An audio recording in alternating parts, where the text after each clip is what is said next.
안녕하세요. 최승윤 작가입니다. 오늘 할 이야기는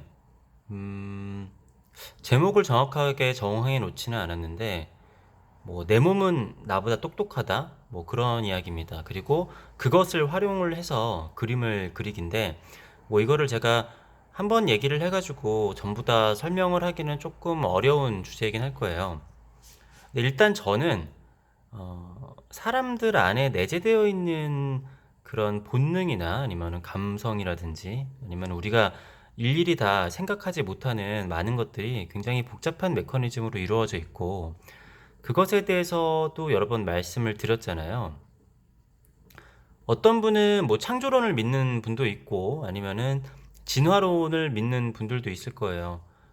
두 관점들 모두 비슷한데, 그러니까 우리가 진화론을 만약에 믿는다라고 하면은 우리의 인간이라는 존재는 한 50억 년 시간이 어떻게 됐든 아무튼 몇십억 년 동안 굉장히 복잡한 과정을 거쳐서 지금까지 살아남은 거잖아요.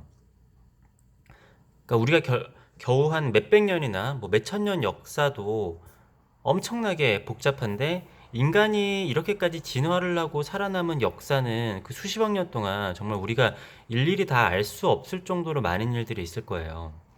왜 눈은 여기에 있는지, 아니면은 손가락은 왜 이렇게 만들어졌는지, 아니면은 손가락 이렇게 생긴 종도 있었을 거고 이렇게 생긴 종도 있었을 거고 어떤 종들은 특정 바이러스에 강한 인간도 있었을 거고 강하지 않은 인간도 있었을 거고, 근데 최종적으로 살아남은 지금의 인간이고 나중에는 그 안에서도 더 살아남은 인간이 더 살아남겠죠.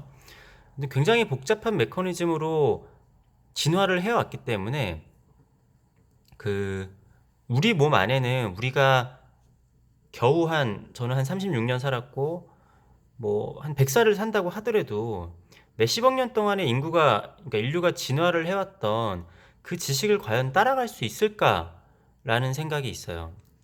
그리고 만약에 창조론을 믿는다고 하시면은 인간의 몸이라는 거는 그 신이 만든 거잖아요. 그러니까 우리가 생각을 할 수 없을 정도로 훨씬 더 뛰어난 존재가 만들었기 때문에 우리가 아무리 연구를 한다고 한들 그 신의 그런 복잡한 메커니즘을 과연 따라갈 수 있을까라는 생각이 들어요. 물론 기술의 발전이 많이 있어서 인간에 대해서 많이 연구가 됐지만 실제로 제가 자주 하는 이야기 중에 하나지만 우리가 기술이 아무리 발전을 했지만 인간처럼 손을 움직인다라든가 아니면 이렇게 발성을 한다라든가 뭔가를 먹어가지고 소화를 시킨다라든가 아니면 제가 이렇게 손가락을 이렇게 움직이는 것도 그렇고 정말 단순한 행동 자체도 우리가 아직 과학기술로 파악을 하지 못했잖아요. 사실 인간은 굉장히 복잡한 메커니즘을 가지고 있단 말이죠. 그리고 또 한 가지 알아야 될 것이 우리는 머릿속으로도 그렇고 저도 지금 말로도 그렇고 한글로 이야기를 하고 있지만 제가 지금 이 손한테 이렇게 움직여라라고 명령을 내리잖아요. 명령을 내리는데 제가 이 손한테 한글로 얘기를 하고 있지는 않다는 거죠. 그러니까 분명히 제가 지금 인간들과 소통을 하기 위한 언어와 제가 제 몸과 소통을 하는 언어는 분명히 달라요.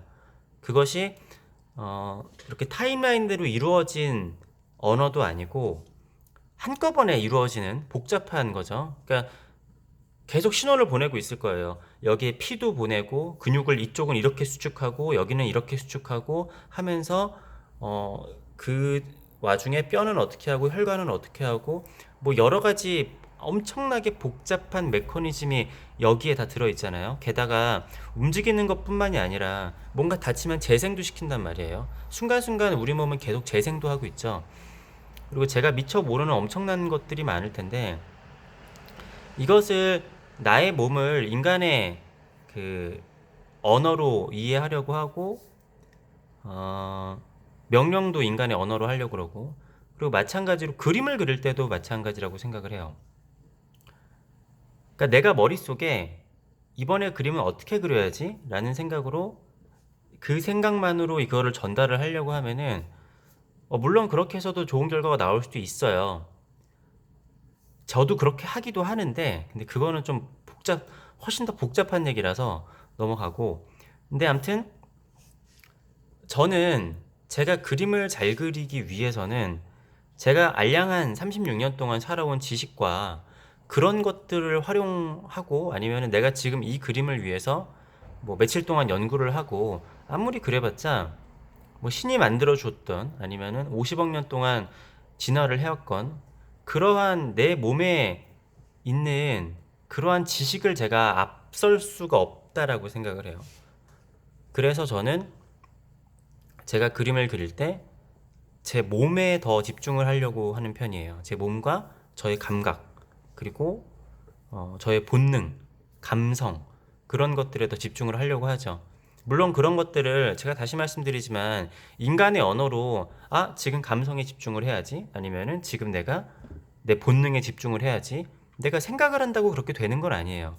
그것을 부단히 노력을 해야겠죠. 예를 들어서 축구 선수들이 축구를 하는데, 여기서는 발가락을 이렇게 움직여가지고 어떻게 이렇게 움직이고 몇 발자국 걸어서 딱 이렇게 차야지가 아니라, 그냥 몸으로 본능적으로 이렇게 해야지라는 걸 아는 거잖아요. 근데 그것을 훈련을 통해서 더 그것이 몸에 있고, 어떻게 보면 치매가 오더라도 어렸을 때부터 많이 불렀던 노래 같은 경우에는 몸이 기억을 하기도 하잖아요. 그러니까 그렇게 그런 자기 안에 있는 것들을 뽑아낼 수 있는 훈련이 필요한 거죠. 뭐 그런 훈련이 어떻게 하는지는 사람들마다 다를 것이고, 사람들마다 자기 본능이 어떤 건지 일깨우는 것도 다를 테지만, 그래서 제가 자주 이야기를 했던, 그림에 대해서 이야기를 해도 어차피 오해가 생길 수밖에 없다라는 게 이런 거랑도 마찬가지예요. 이게 바로 제 몸이지만 제가 말하고 있는 언어로도 이게 움직이지 않고, 제 머리카락도 그렇고 제 몸의 모든 것들이 이 한글로 움직이는 게 아니거든요. 제가 몸이랑 대화하는 건 따로 있는 거죠. 그리고 사실은 제가 그림을 그릴 때도, 그림을 그릴 때 하는 생각은 저는 한글로 하지는 않아요. 한글로 할 때도 물론 있어요. 아까 중간에 잠깐 했던 얘기인데, 그 복잡한 얘기라서 이거는 말로 풀어내기 좀 힘들 것 같아요. 근데 물론 단어가 필요할 때도 있어요. 쉽게 생각하면은, 예를 들어서 우리나라는 지금 굉장히 복잡하잖아요. 왜냐면은 사람들 한 명 한 명에 다 인생이 있고, 뭐 저처럼 그림 그리는 사람도 있고, 뭐 운전을 하는 사람도 있고, 편의점 사장인 사람도 있을 거고. 그런데 그 사람들마다 자기 인생들이 다 있지만, 그래도 그 나라의 흐름이라는 게 있어요. 아니면은 그 나라의 뭐랄까 사상이라든가 그런 게 있잖아요. 그런 게 순간순간 바뀌는 아주 큰 단어, 모든 사람들에게 다 들어가진 않지만 뭐 그 정도는 어떻게 보면 내 머릿속에서 한글로 존재를 해도 몸에 영향이 있을 수도 있다라고 봐요. 네. 좀 더 복잡한 이야기이긴 한데, 아무튼 저는 제가 이렇게 그림을 그릴 때도, 저는 이 그림을 그리는데 제 인생에 36년 동안 그린 그림이라는 얘기를 했었잖아요. 마찬가지로 36년이 아니라 더 뛰어넘어서 가장 오래 그린 그림이 되려면은 이 50억 년 동안 만들어 온 내 몸에 대해서 내가 이해를 하고, 그것을 바탕으로 그림을 그리는 게 가장 많은 지식과 많은 것을 담고 인간의 본성을 담을 수 있는 그림이지 않을까 생각을 해요. 저도 아직 많이 부족한데, 근데 그것을 또 활용을 하는 방법도 있어요. 그것에 대해서는 다음에 한번 좀 얘기를 해보도록 할게요. 지금 얘기한 거 정도는 그래도 좀 뭐 그렇게 어려운 얘기는 아니니까. 네. 근데 그렇습니다. 저는 아무튼 생각이 그래요. 창조론을 믿든 진화론을 믿든, 인간의 머리로서 이 짧은 머리로 이해할 수 있는 수준을 넘어갔다라고 생각을 하는데, 근데 그것을 우리가 뭐 이해할 수 없는 게 아니라 우리는 알고 있다라고 생각을 해요. 그래서 저는 내 몸은 나보다 훨씬 똑똑하다라고 생각을 하기 때문에, 우리는 근데 생각으로 몸을 자꾸만 지배하려고 한단 말이에요. 근데 그게 안 되죠. 제가 자주 얘기했던, 이제부터 다이어트 해야지 하면은 몸이 웃기고 있네, 무슨 다이어트 하면서 반발을 하듯이, 몸을 존중을 해야 된다라고 생각을 해요. 어떻게 보면은 내 몸 모든 것 중에서 가장 무식한 게 나의 머리일 수도 있으니까 이 몸의 생각들, 그리고 아니면은 머리 안에서도, 뇌 안에서, 뇌를 내가 다 쓰는 게 아니잖아요. 그러면 또 생각의 독재가 있을 수 있기 때문에 그 생각의 독재에서 벗어나기 위해서 뇌에서 이제 소외된 것들에 대해서도 존중을 좀 해주고, 이런 작업들이 필요하다라고 생각을 하면서 작업을 하는 게 제 작업입니다. 네. 오늘은 제가 또 작업을 할 때 어떤 생각을 하는지에 대해서 또 한 가지를 말씀을 드렸습니다. 앞으로도 이런 생각들이 궁금하신 분들은 구독과 좋아요 부탁드리겠습니다. 감사합니다.